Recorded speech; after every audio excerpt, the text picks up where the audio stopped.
guys, Haytham Gruxton here. I'm just doing what I typically do on my off time. I'm deep secluded in the Nebraska wilderness, about 2 days in, out hunting. Really there's no reason for this to be on video, but tell you what, since you're here, I'm not going to waste your time. What can we talk about? Oh, I do have an interesting old handheld hunting video game thing. I got time out here in these woods. I ain't seen no deal in a while. Tell you what, let's talk about this.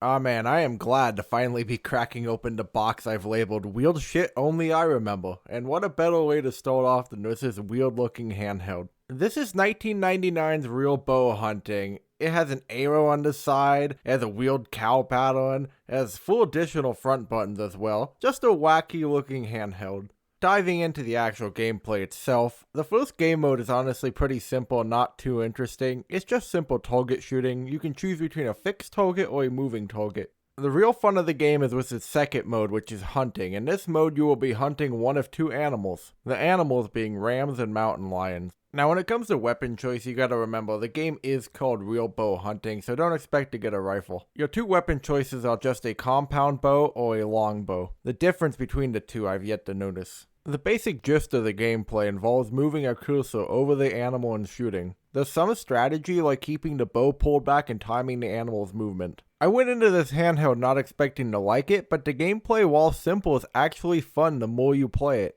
So many of these weird handhelds you encounter are just confusing and unfun. It's definitely a breath of fresh air to know that a childhood handheld is actually fun.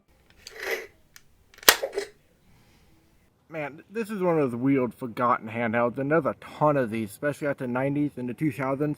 Tons of these forgotten handhelds that you never see mentioned anywhere. Excuse the engine noises out here in the deep wilderness. A lot of traffic out here these days even. Can't escape it. But this handheld, again, it's weird. Good or not, it's up to you. This isn't A+ or anything, but it's just so weird. It's just like one of those weird things that have stuck with me. Sorry, tree tornadoes. While not a must-have, I do feel like this handheld isn't just some cheap thing pumped out. There's actually a lot of heart that went into this, as weird as that might sound to say. I don't know how many people programmed this, but a lot of fun touches and little creative things were added. Like for instance, the handheld has little animations. I mean, you could have just been placed on the map you selected, but instead they added the extra touch of showing you leaving.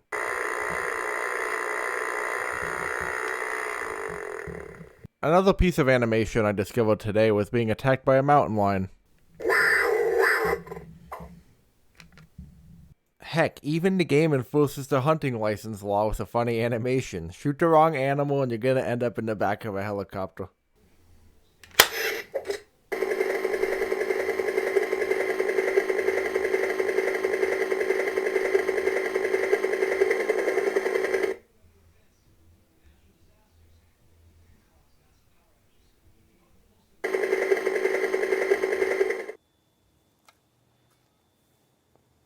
Well, I would say that's about it for this video.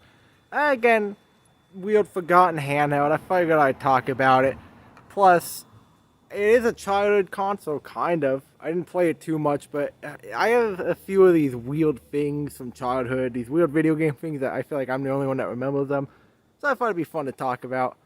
I don't know about other, gaming enthusiasts and collectors of the type, but personally for me, I like learning about weird, obscure shit, and there's a lot of that in gaming, especially with handhelds. Anyway, excuse me, I've got a target to hit finally.